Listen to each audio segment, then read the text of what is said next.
Hello दोस्तों, स्वागत है आप सभी का आपके अपने YouTube channel unique coaching centre में। दोस्तों, आज हम लोग 10वीं का जो अर्थशास्त्र है जिसका नाम है हमारी अर्थव्यवस्था, उसको आज हम लोग कंप्लीट देखने वाले हैं मात्र एक वीडियो में। तो आप लोग से रिक्वेस्ट रहेगा कि वीडियो के अंत तक देखें। मैं आप लोगों को यह जो अर्थव्यवस्था है उसको मैं कंप्लीट करा दूँगा। तो चलिए शुरू करते हैं बिना किसी देरी के। तो हमारी पहला चैप्टर का जो नाम है वह है अर्थव्यवस्था एवं इसके विकास। तो इसका जो पहला क्वेश्चन है, जो निम्न को प्राथमिक क्षेत्र भी कहा जाता है, तो बोल रहा है निम्न को प्राथमिक क्षेत्र भी कहा जाता है। तो प्राथमिक क्षेत्र किसे कहा जाता है, तो याद रखिएगा इसका आंसर हो जाएगा ऑप्शन नंबर बी, कृषि क्षेत्र। देखिए, प्राथमिक क्षेत्र उस क्षेत्र को कहा जाता है जो डायरेक्ट प्राकृतिक से जुड़ा रहता है। जैसे हो गया खेती, पशुपालन, मतलब कृषि हो गया, पशुपालन हो गया, चाहे खनन हो गया, ये सभी किस क्रियाकलाप के अंतर्गत आते हैं, तो प्राथमिक क्षेत्र के अंतर्गत।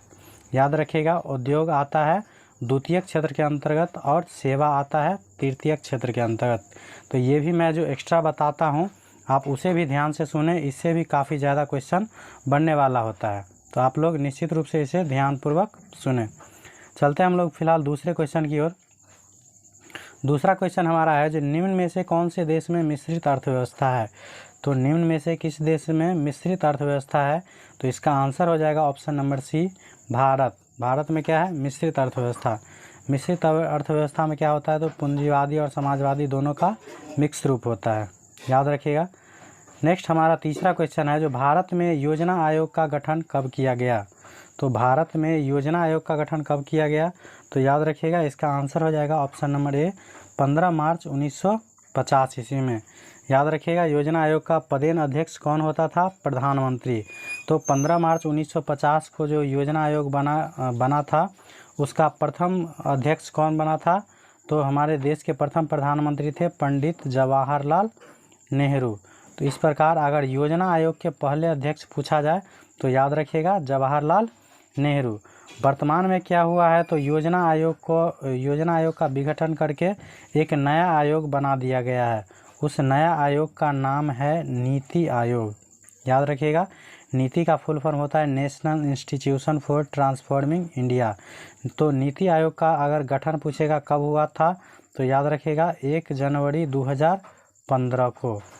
योजना आयोग का गठन कब हुआ, तो 1 जनवरी 2015 को। तो वर्तमान में क्या है, योजना आयोग नहीं है, वर्तमान में योजना आयोग का नाम बदलकर क्या कर दिया गया है, नीति आयोग। तो इस नीति आयोग का गठन कब किया गया, 1 जनवरी 2015 को। तो जैसे योजना आयोग का पदेन अध्यक्ष कौन होता था, प्रधानमंत्री, उसी प्रकार नीति आयोग का भी पदेन अध्यक्ष कौन होता है, तो प्रधानमंत्री। अगर पूछा जाए वर्तमान में नीति आयोग के अध्यक्ष कौन है, तो क्या बताइएगा, तो हमारे देश के जो प्रधानमंत्री है श्री नरेंद्र मोदी, तो वही हो जाएंगे हमारे नीति आयोग के अध्यक्ष। तो उम्मीद करता हूँ यह सब फैक्ट आप लोग ध्यानपूर्वक सुने होंगे। चलते हैं हम लोग नेक्स्ट क्वेश्चन की ओर। नेक्स्ट हमारा चौथा क्वेश्चन है जो जिस देश का राष्ट्रीय आय अधिक होता है वह देश कहलाता है। तो जिस देश का राष्ट्रीय आय अधिक होता है वह देश क्या कहलाएगा, तो इसका आंसर हो जाएगा ऑप्शन नंबर बी, विकसित कहलाएगा। चलते हैं हम लोग नेक्स्ट क्वेश्चन की ओर। नेक्स्ट हमारा पांचवा क्वेश्चन है जो निम्न में से किसे पिछड़ा राज्य कहा जाता है। तो पिछड़ा राज्य किसे कहा जाता है, तो ये है हमारा प्यारा बिहार। तो इसका आंसर हो जाएगा ऑप्शन नंबर सी, बिहार की स्थिति उतना सही नहीं है, याद रखिएगा इसे पिछड़ा राज्य कहा जाता है। इस प्रकार से हमारा पहला चैप्टर कंप्लीट होता है और हम लोग आ चुके हैं दूसरे चैप्टर की ओर। दूसरे हमारे चैप्टर का नाम है जो राज्य एवं राष्ट्र की आय। तो राज्य एवं राष्ट्र की आय, इसका पहला क्वेश्चन जो है वो है सन 2008 से 9 के अनुसार भारत की औसत प्रति व्यक्ति आय है। तो सन 2008-9 के अनुसार जो है भारत की औसत प्रति व्यक्ति आय क्या है, तो इसका आंसर हो जाएगा ऑप्शन नंबर बी, 25,494 रुपये। याद रखिएगा प्रति व्यक्ति आय कैसे ज्ञात किया जाता है, तो देश की कुल आय इसमें क्या किया जाता है, तो देश की कुल जनसंख्या से भाग दिया जाता है। तो भागफल जो आता है उसे हम लोग क्या कहते हैं, प्रति व्यक्ति आय। मान लीजिए जैसे कोई 5 परिवार है, किसी परिवार में 5 व्यक्ति है, उसमें से 4 व्यक्ति कमाते हैं कितना तो मान लीजिए 4 व्यक्ति कमाते हैं 20-20 हज़ार का, तो टोटल रुपया कितना हो गया 80,000। अगर इस व्यक्ति का प्रति व्यक्ति आय पूछा जाए तो क्या कीजिएगा, तो प्रति व्यक्ति आय निकालने के लिए क्या करेंगे, तो जितना व्यक्ति रहता है उससे भाग देंगे। तो 5 व्यक्ति रहता था तो इसमें 5 से अगर भाग दीजिएगा तो इसका आंसर हो जाएगा 16,000। सेम उसी प्रकार हमारे राष्ट्रीय आय मतलब प्रति व्यक्ति आय भी निकलता है देश का। तो देश की कुल आय बट्टे में देश की कुल जनसंख्या। तो याद रखिएगा 2008-9 के अनुसार जो है हमारे देश की प्रति व्यक्ति आय कितनी है, 25,494 रुपया। चलते हैं हम लोग नेक्स्ट क्वेश्चन की ओर। नेक्स्ट हमारा दूसरा क्वेश्चन है जो भारत में वित्तीय वर्ष कहा जाता है। तो भारत में वित्तीय वर्ष कहा जाता है, तो इसका जो आंसर हो जाएगा, इसका आंसर हो जाएगा ऑप्शन नंबर सी। भारत में जो वित्तीय वर्ष कहा जाता है वो कहा जाता है 1 अप्रैल से 31 मार्च तक। वित्तीय वर्ष कहने का मतलब जैसे अपने लोग साल की गिनती कैसे करते हैं, तो अपने लोग जैसे जनरली लाइफ में क्या करते हैं, तो 1 जनवरी से साल को स्टार्टिंग करते हैं और 31 दिसंबर को क्या करते हैं, अंत। तो इस प्रकार से हम लोगों का 1 साल हो जाता है। तो सेम अगर गवर्नमेंट में क्या होता है, जो उसका ईयर कब से स्टार्ट होता है, तो याद रखिएगा 1 अप्रैल से स्टार्ट होता है और 31 मार्च तक कंप्लीट होता है। तो याद रखिएगा भारत का क्या होता है, जो मतलब वित्तीय वर्ष होता है 1 अप्रैल से 31 मार्च तक। चलते हैं हम लोग नेक्स्ट क्वेश्चन की ओर। नेक्स्ट हमारा तीसरा क्वेश्चन है जो भारत में किस राज्य की प्रति व्यक्ति आय सर्वाधिक है। तो भारत में किस राज्य की प्रति व्यक्ति आय सबसे अधिक है, तो इसका आंसर हो जाएगा ऑप्शन नंबर डी, गोवा। याद रखिएगा। नेक्स्ट हमारा चौथा क्वेश्चन है जो बिहार के किस ज़िले का प्रति व्यक्ति आय सर्वाधिक है। तो बिहार के किस ज़िले का प्रति व्यक्ति आय सर्वाधिक है, तो इसका आंसर हो जाएगा ऑप्शन नंबर ए, पटना का। अगर पूछा जाए सबसे कम प्रति व्यक्ति आय किस ज़िले की है, तो इसका आंसर हो जाएगा ऑप्शन नंबर सी, शिवहर। तो याद रखिएगा सबसे अधिक प्रति व्यक्ति आय पटना की और सबसे कम प्रति व्यक्ति आय शिवहर की है। चलते हैं हम लोग नेक्स्ट क्वेश्चन की ओर। नेक्स्ट हमारा पाँचवा क्वेश्चन है जो उत्पादन एवं आय गणना विधि आर्थिक दृष्टिकोण से है। तो उत्पादन एवं आय गणना विधि आर्थिक दृष्टिकोण से क्या है, तो इसका जो आंसर हो जाएगा वो होगा ऑप्शन नंबर डी, सहज, वैज्ञानिक और व्यवहारिक, तीनों हो जाएगा। तो इस प्रकार से हमारा दूसरा चैप्टर भी कंप्लीट होता है और हम लोग आ चुके हैं तीसरे चैप्टर की ओर। तो तीसरा हमारा चैप्टर का नाम है मुद्रा, बचत एवं साख। मुद्रा, बचत एवं साख। तो इसका जो पहला क्वेश्चन है जो किसने कहा था कि आधुनिक विश्व में उद्योग मुद्रा रूपी वस्त्र धारण किए हुए हैं। तो यह किसने कहा था जो आधुनिक विश्व में उद्योग जो है मुद्रा रूपी वस्त्र धारण किए हुए हैं, तो ये जो कथन था वो हो जाएगा पिगू जी का। ये हमारे प्रसिद्ध अर्थशास्त्री पिगू जी का कथन था जो आधुनिक विश्व में उद्योग जो है मुद्रा रूपी वस्त्र क्या किए हैं, धारण किए हैं। याद रखिएगा। नेक्स्ट हमारा दूसरा क्वेश्चन है जो निम्न में से कौन साख पत्र के अंतर्गत नहीं आता है।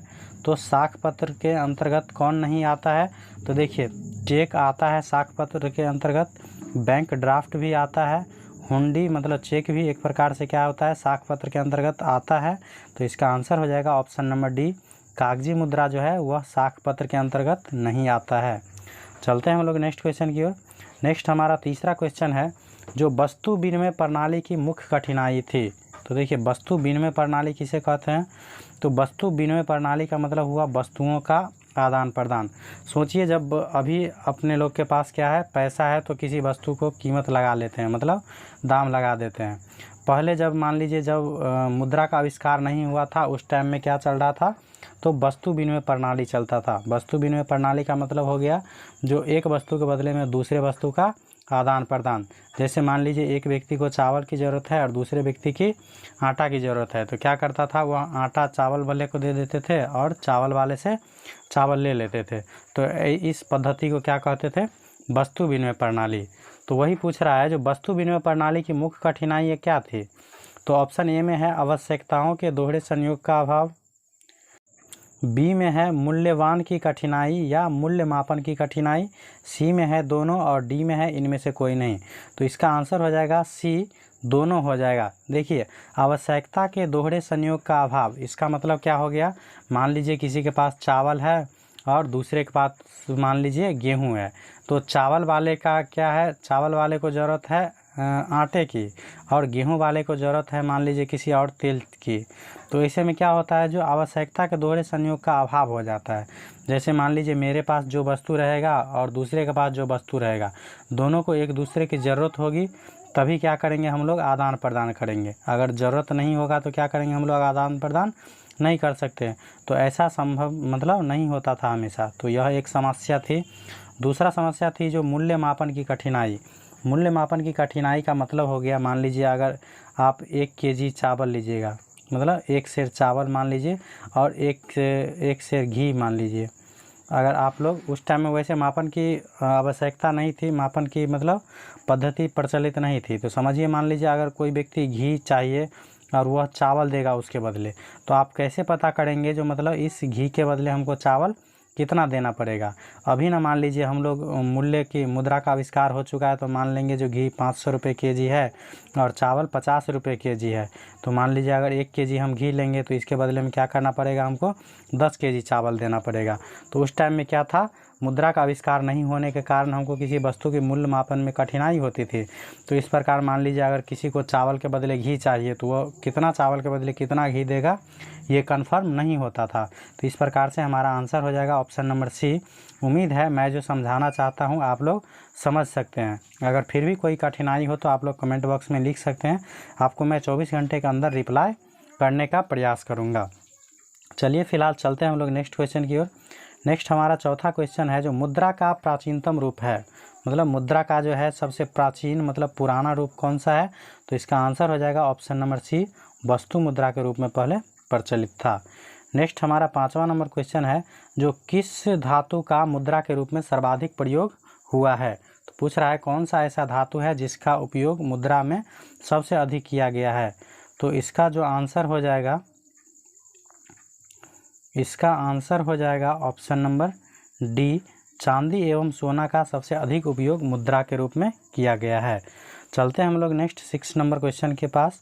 6 नंबर क्वेश्चन हमारा है जो मुद्रा का प्राथमिक कार्य कौन सा है।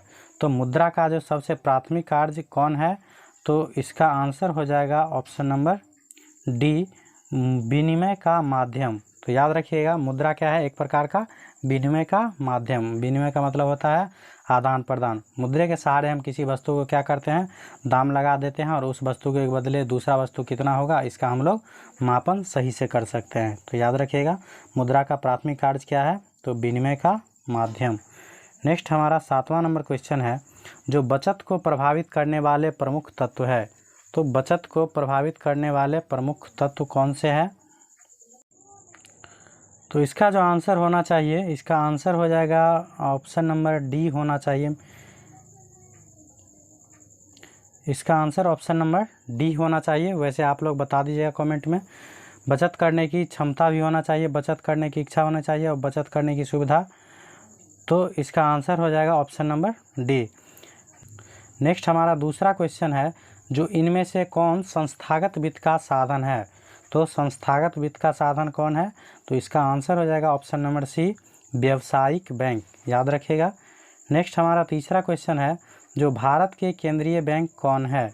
तो भारत का केंद्रीय बैंक कौन है, तो इसका आंसर हो जाएगा option number A, reserve bank of India, जिसे इंग्लिश में RBI भी कहा जाता है। तो याद रखिएगा रिजर्व बैंक ऑफ इंडिया क्या है, भारत का केंद्रीय बैंक है। इसकी स्थापना अगर पूछा जाए तो 1935 ईस्वी में, याद रखिएगा।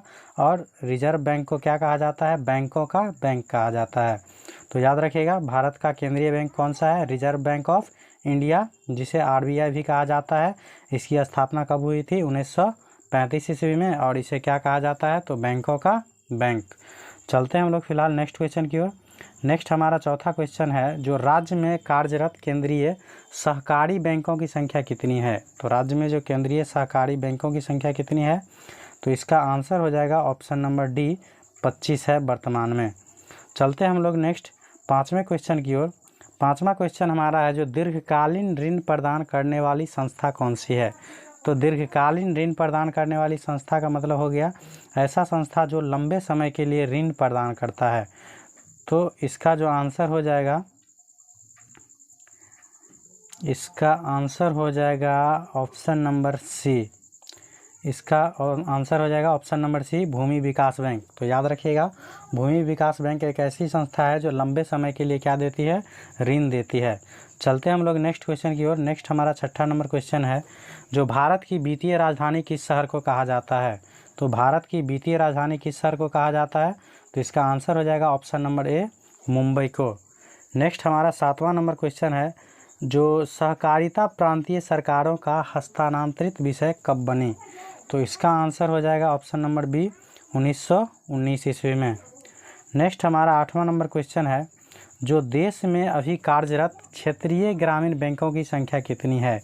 तो देश में अभी कार्यरत क्षेत्रीय ग्रामीण बैंकों की संख्या कितनी है, तो इसका आंसर हो जाएगा ऑप्शन नंबर डी, 196, 196। नेक्स्ट हमारा 9 नंबर क्वेश्चन है, जो व्यावसायिक बैंक का राष्ट्रीयकरण कब किया गया। तो व्यावसायिक बैंकों का राष्ट्रीयकरण कब किया गया, तो सबसे पहले 1969 में किया गया था 14 बैंकों का राष्ट्रीयकरण। याद रखिएगा, काफ़ी इम्पोर्टेंट है। इस प्रकार से हमारा चौथा चैप्टर भी कंप्लीट होता है। हम लोग पहुंच चुके हैं 5वें चैप्टर की ओर। तो चलिए, 5वां चैप्टर का नाम है रोजगार एवं सेवाएं। तो रोजगार एवं सेवाएं, इसका जो पहला क्वेश्चन है, जो आर्थिक विकास का तीसरा क्षेत्र क्या है। तो इकोनॉमिक्स का जो पहला क्वेश्चन था उसी में मैंने वर्णन कर दिया था, जो पहला क्षेत्र को क्या कहा जाता है, दूसरा क्षेत्र को क्या कहा जाता है और तीसरा क्षेत्र को क्या कहा जाता है। अगर आप लोगों के ध्यान में है तो आप लोग बता सकते हैं। वैसे तीसरा क्षेत्र को क्या कहा जाता है, तो इसका आंसर हो जाएगा ऑप्शन नंबर डी, सेवा क्षेत्र। और एक बार फिर से बता देता हूँ, जो कृषि क्षेत्र को कहा जाता है प्राथमिक क्षेत्र, उद्योग को कहा जाता है द्वितीय क्षेत्र और सेवा को क्या कहा जाता है, तृतीय क्षेत्र। चलते हैं हम लोग नेक्स्ट क्वेश्चन की ओर। नेक्स्ट हमारा क्वेश्चन है, जो मानव पूंजी के प्रमुख घटक कितने हैं। तो मानव पूंजी के प्रमुख घटक कितने हैं, तो इसका जो आंसर हो जाएगा ऑप्शन नंबर सी, 5 हो जाएगा। मानव पूंजी के 5 प्रमुख घटक कौन कौन होते हैं, तो याद रखिएगा, भोजन, वस्त्र, आवास, शिक्षा और स्वास्थ्य। क्या सब होता है, तो पहला हो जाएगा भोजन, दूसरा हो जाएगा वस्त्र, तीसरा हो जाएगा आवास, चौथा हो जाता है शिक्षा और 5वां हो जाता है स्वास्थ्य। तो याद रखिएगा, मानव पूंजी के प्रमुख घटक कितने होते हैं, 5, भोजन, वस्त्र, आवास, शिक्षा और स्वास्थ्य। चलते हैं हम लोग नेक्स्ट क्वेश्चन की ओर। नेक्स्ट हमारा तीसरा क्वेश्चन है, जो कौन बीमारू राज्य नहीं है। तो कौन बीमारू राज्य नहीं है, तो इसका आंसर हो जाएगा ऑप्शन नंबर सी, उत्तर प्रदेश। याद रखिएगा, यहाँ बीमारू का मतलब होता है BIMARU। तो यहाँ होता है BI से क्या हो जाता है, बिहार, MA से हो जाता है मध्य प्रदेश, R से हो जाता है राजस्थान और U से हो जाता है उड़ीसा। तो इस प्रकार से हो गया बिहार, मध्य प्रदेश, राजस्थान और उड़ीसा। तो बिहार, मध्य प्रदेश, उड़ीसा बीमारू राज्य में है। तो यहाँ पूछ रहा है कौन सा बीमारू राज्य के अंतर्गत नहीं आता है, तो इसका आंसर हो जाएगा ऑप्शन नंबर सी, उत्तर प्रदेश। वैसे याद रख लीजिएगा इस चारों राज्य का नाम, क्योंकि पूछा जाता है जो कौन बीमारू राज्य नहीं है, तो यहाँ ऑप्शन कुछ भी दे सकता है। बस आपको चारों का नाम याद रखना चाहिए, कौन नहीं है इसका पता कर लीजिएगा आप आसानी से। नेक्स्ट हमारा चौथा क्वेश्चन है, जो कौन सी सेवा गैर सरकारी है। तो देखिए, गैर सरकारी का मतलब होता है जो सरकारी नहीं है। तो देखिए, सैन्य सेवा क्या होता है, सरकारी। वित्त सेवा क्या होता है, सरकारी। रेल सेवा भी क्या होता है, सरकारी। तो इसका आंसर हो जाएगा ऑप्शन नंबर सी, मॉल सेवा। मॉल सेवा क्या है, गैर सरकारी। गैर सरकारी का मतलब होता है जो सरकारी नहीं है। चलिए हम लोग नेक्स्ट क्वेश्चन की ओर चलते हैं। नेक्स्ट हमारा 5वां क्वेश्चन है, जो ऊर्जा का प्रमुख स्रोत क्या है। तो ऊर्जा का प्रमुख स्रोत क्या है, तो इसका आंसर हो जाएगा ऑप्शन नंबर डी, कोयला, पेट्रोलियम और विद्युत। ये सभी ऊर्जा के मुख्य स्रोत हैं। चलते हैं हम लोग नेक्स्ट क्वेश्चन की ओर। नेक्स्ट हमारा 5वां चैप्टर यह चैप्टर यहीं तक कंप्लीट होता है। नेक्स्ट हम लोग आ चुके हैं 6ठे चैप्टर की ओर। 6ठा चैप्टर का नाम है वैश्वीकरण, ग्लोबलाइजेशन। तो इसका जो पहला क्वेश्चन है वो है, नई आर्थिक नीति में किसे सम्मिलित किया गया है। तो नई आर्थिक नीति मतलब होता है न्यू इकोनॉमिक पॉलिसी, इसमें किसे शामिल किया गया है, तो इसका आंसर हो जाएगा ऑप्शन नंबर डी, तीनों को। क्या हो जाएगा, उदासीनीकरण बोला जाता है, उदारीकरण होगा, उसके बाद निजीकरण और वैश्वीकरण, याद रखिएगा। इसे संक्षेप में LPG भी कहा जाता है। LPG का मतलब हो गया लिबरलाइजेशन, प्राइवेटाइजेशन, और जी से हो जाता है ग्लोबलाइजेशन। हिंदी में जैसे क्या कहा जाता है, निजीकरण, उदारीकरण और वैश्वीकरण। याद रखिएगा ये तीनों क्या है, नई आर्थिक नीति के अंतर्गत। चलते हैं हम लोग नेक्स्ट क्वेश्चन की ओर। नेक्स्ट हमारा क्वेश्चन है जो वैश्वीकरण के मुख्य अंग कितने हैं। तो वैश्वीकरण के मुख्य अंग कितने हैं, तो इसका आंसर हो जाएगा ऑप्शन नंबर सी। इसका आंसर हो जाएगा ऑप्शन नंबर सी, 5 होता है, याद रखिएगा। नेक्स्ट हमारा तीसरा क्वेश्चन है जो इनमें कौन बहुराष्ट्रीय कंपनी है। बहुराष्ट्रीय कंपनी किसे कहा जाता है, जो ऐसा कंपनी जिसका उद्योग और मतलब उत्पादन और व्यापार क्या होता है, एक से अधिक देशों में चलता है। तो इसका आंसर हो जाएगा option number D, Ford Motors, Samsung और कोका कोला। ये तीनों क्या है, बहुराष्ट्रीय कंपनियां हैं, याद रखिएगा।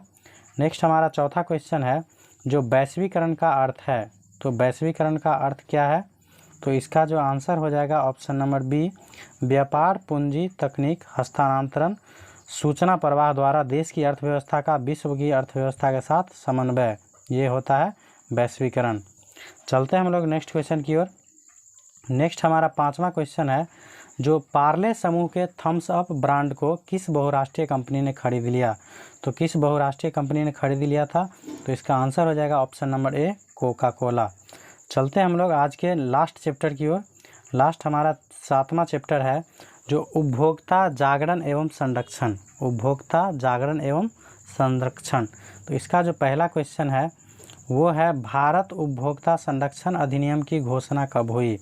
तो भारत उपभोक्ता संरक्षण अधिनियम की घोषणा कब हुई, तो इसका आंसर हो जाएगा ऑप्शन नंबर ए, 1986 ईस्वी में। नेक्स्ट क्वेश्चन हमारा दूसरा है जो उपभोक्ता अधिकार दिवस कब मनाया जाता है। तो उपभोक्ता अधिकार दिवस कब मनाया जाता है, तो इसका आंसर हो जाएगा ऑप्शन नंबर बी, 15 मार्च को मनाया जाता है। नेक्स्ट हमारा तीसरा क्वेश्चन है जो राष्ट्रीय उपभोक्ता हेल्पलाइन नंबर क्या है। तो राष्ट्रीय उपभोक्ता हेल्पलाइन नंबर क्या है, तो इसका जो आंसर हो जाएगा वो हो जाएगा ऑप्शन नंबर, इसका आंसर हो जाएगा, इसका आंसर हो जाएगा ऑप्शन नंबर सी, 1811 4000 यहाँ होगा, याद रखिएगा। ये है क्या, राष्ट्रीय उपभोक्ता हेल्पलाइन नंबर। चलते हैं हम लोग नेक्स्ट क्वेश्चन की ओर। नेक्स्ट हमारा चौथा क्वेश्चन है जो स्वर्ण आभूषणों की परिशुद्धता को सुनिश्चित करने के लिए किस मान्यता प्राप्त चिन्ह का होना आवश्यक है।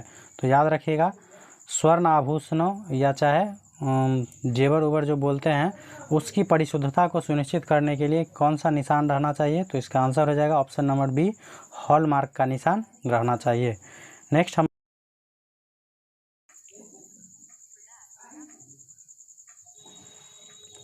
नेक्स्ट हमारा 5वां क्वेश्चन है जो यदि किसी वस्तु या सेवा का मूल्य 20 लाख से अधिक तथा 1 करोड़ से कम हो तो उपभोक्ता शिकायत करेगा। तो यदि किसी वस्तु या सेवा का मूल्य 20 लाख से अधिक तथा 1 करोड़ से कम हो तो वस्तु कहाँ मतलब उपभोक्ता कहाँ शिकायत करेगा, तो इसका आंसर हो जाएगा ऑप्शन नंबर बी, राज्य आयोग में। याद रखिएगा अगर वस्तु का मूल्य 20 लाख से कम हो तो वह शिकायत करेगा जिला आयोग में, और 20 लाख से अधिक और 1 करोड़ से कम हो तो वह शिकायत करेगा राज्य आयोग में। अगर किसी वस्तु या सेवा का मूल्य 1 करोड़ से अधिक हो तो वह व्यक्ति कहाँ शिकायत कर सकता है, तो याद रखिएगा राष्ट्रीय आयोग में। चलते हैं हम लोग नेक्स्ट क्वेश्चन की ओर। नेक्स्ट हमारा 6 नंबर क्वेश्चन है जो उपभोक्ता द्वारा शिकायत करने के लिए आवेदन शुल्क कितना लगता है। तो इसका जो आंसर हो जाएगा ऑप्शन नंबर डी, इनमें से कोई नहीं।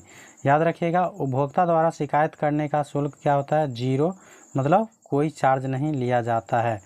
तो इस प्रकार से हमारा संपूर्ण अर्थव्यवस्था क्या होता है, कंप्लीट होता है। उम्मीद करता हूँ आप लोगों को यह वीडियो अच्छा लगा होगा और इसके अलावा एक्स्ट्रा जो क्वेश्चन बनता मैंने यथासंभव समझाने का प्रयास किया हूँ। अगर फिर भी आप लोगों को कोई समझ में नहीं आया है तो आप लोग कमेंट में लिख सकते हैं। वैसे कैसा लगा यह वीडियो आप लोगों को कमेंट में ज़रूर बताइएगा, और अगर वीडियो देखते हैं तो हमारे मोटिवेशन के लिए एक लाइक ज़रूर कर दिया करें। Thank you for watching.